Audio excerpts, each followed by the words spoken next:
Hey guys, Dirt Bandit back. Today I want to show you how to sharpen knives. I got a few requests on one of my last meat cutting videos. So a few of you wanted to know how to sharpen knives properly. So yeah, let's get into it. Anyways, the stone I use is this guy right here. It's a tri-stone.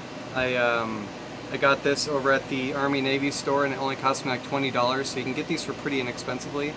If you're wanting like the in my shop we have like probably like a 3 or 4 times as big version of that, and it's I think the grit is, yeah, the grit's about the same, and that'll probably run about $100, $120, right around there. So I would recommend this home version. On my knives, I mentioned in my other videos the new knives I got, and I like to use Victorinox. These guys right here, pretty decently sharp already. I just wanted to give them a quick tune-up with the stone today. I have to go back to work tomorrow, so it's always nice to have a nice sharp knife when you're starting your week. So I like to use Victorinox. I've been using this brand now for about 14 years. That's how long I've been cutting, so kind of hard to believe. Time just flies. So in case you're wondering, this knife is called a scimitar. That's just what they call these guys, so in case you're wondering. If you're wondering where to pick these guys up, I do have an Amazon affiliate link that I'll put down below. I started doing Amazon affiliate links about a month ago now, and I figured I'd use any kind of money I made towards better equipment, better cameras, better tripod, that kind of stuff. I'm really trying to grow my channel right now. You guys have really helped me out a lot by subscribing to my channel.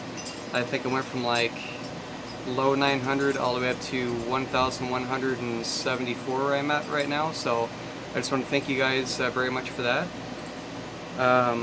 So yeah, that's my primary reason on the affiliate programs that I'm doing right now. It's just to kind of help us out with the channel and stuff like that. So right now my main goal is to get over 4,000 watch hours. So if you guys like my videos and you know anybody who wants to know how to cut meat, or like my other videos, feel free to share them with your friends. That would really help me out a lot. So thank you guys, and yeah, let's get back into the to the knife sharpening video.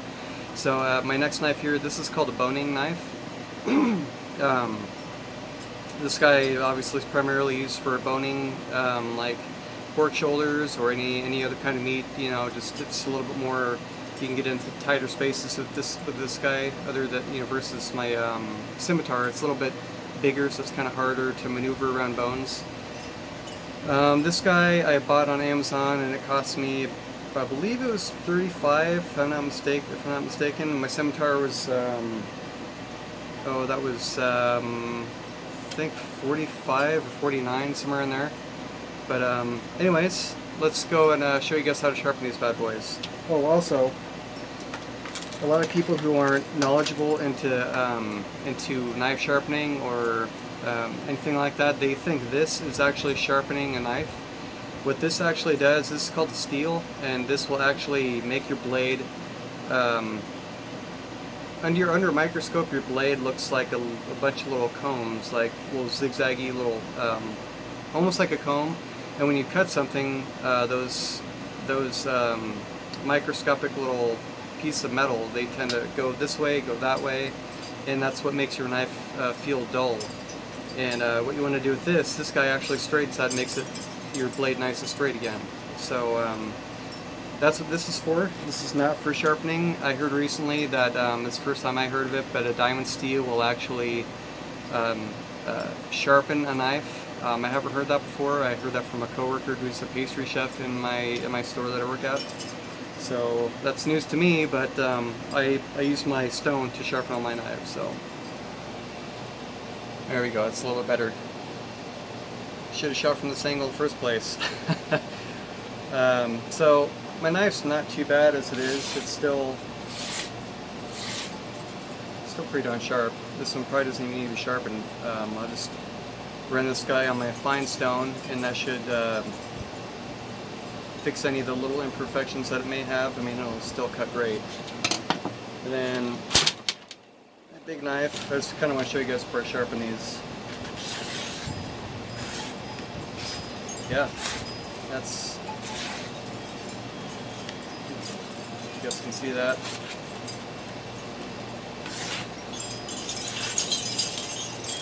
That's pretty sharp. I just hit a wet spot. I had this laying on top of my wet towel here, so a lot of wet spots won't cut through that properly, but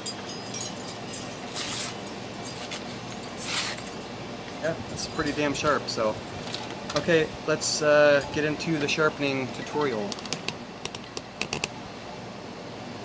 Alright, can you guys see that good? Alright. So when you first get this, it's going to be pretty dry. You're going to want to soak this in oil for a little while. Once you pour oil on it, it's just going to soak right into the stone there.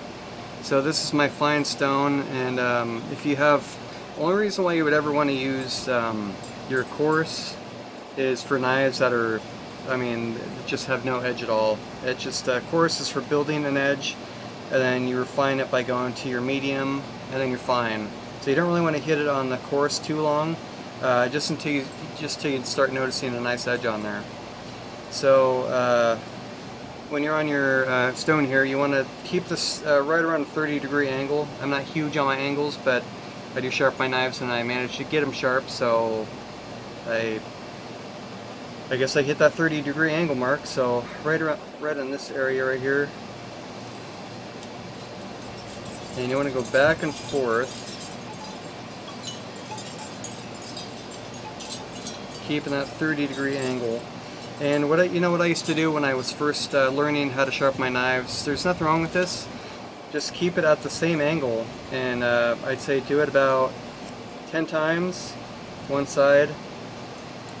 Just keep doing that 10 times, and that'll train your hand to keep that same angle. Lost track of how many times I did there. It's probably about 7 or 8. So you want to go to the other side, same thing, about 7 or 8 times. 4, 5, 6, 7. Yeah, and I can already feel that that's quite a bit sharper. Well, I mean, it wasn't really that dull in the first place, but I definitely feel an edge on there. So yeah, we'll just hit that a few more times, but I don't know if you can see that angle on there. Right about that. It's about the angle you want to keep on there, maybe a little bit steeper.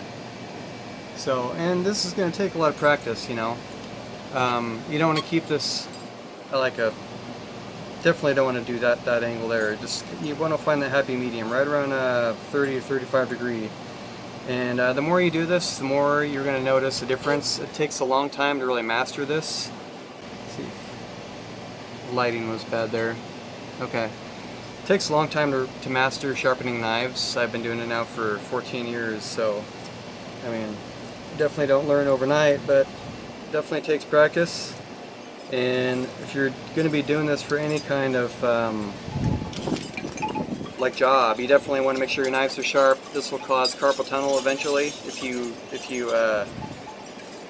cut with a dull knife, it puts a lot of strain on your wrists and on your elbows and on your tendons, and it's just not a very good thing. So you want to make sure your knives are sharp. And don't buy junk. Don't buy like Farberware or any junk that Walmart sells. They just sell garbage knives from China. This Victorinox, this company actually comes from Switzerland, and this is the same company that makes Swiss Army knives. So they've been around for what, over 75 years. So they're an excellent company, make great knives. So I would highly invest in a knife from Victorinox. And another side company is called Forstner. If you find Forstner, that's another. It's I think they're in the same company as Victorinox. So any one of those two knives I fully trust. And I've gone through a couple sets of knives in the past, and you know, in my line of work, you just go through knives because that's all you do is you use your knife to cut beef all day long. So for like home use, I mean, these knives will probably last you a lifetime. And if you guys want to see any more meat cutting tutorials, I know I'm not getting very many views on them. That's why I've been slowing down, just because it seems like not a lot of people are interested in watching them. If you are, be sure to share my videos. It really helps me out a lot, and it tells me, you know, the likes and comments. It tells YouTube that you guys are interested in my content, and it shares it more and lets me know to make more videos. And that's already feeling pretty good there too. A little bit on the bottom, it needs a little bit of work,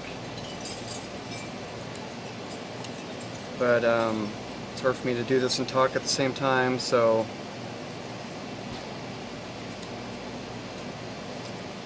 anyway guys, if you're interested in buying these knives, if you want to help support my channel, and if you don't, that's fine too. I'm going to put some links in the description for where you can find any of these stones. Like if you want to get this on Amazon instead of Army Navy store, if you don't want to do that, you guys can.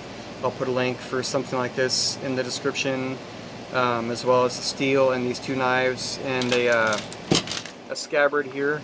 This is pretty important to hold your knives. I mean, if you're going to be cutting anything, you don't really want to set your knife down somewhere and risk dropping it on your foot or on the ground or dulling your blade out. So it's important to have a scabbard. And you can pick this plastic chain up at like Home Depot. It's like, I don't know, $1 something for what I got there. And some carabiners to clip it onto your scabbard. So all important tools to have when you're when you're cutting meat, and when you're having these tools on you, you want to make sure you have a proper way to store them. So alright guys, I think that's it for this tutorial. I hope you guys learned something, and don't be afraid to go and learn how to sharpen your knives. Be a little bit more self-sufficient. Don't depend on people to do work that you could be doing yourself. That's all it's about these days. So alright guys, thanks for watching, and we'll see you in the next video.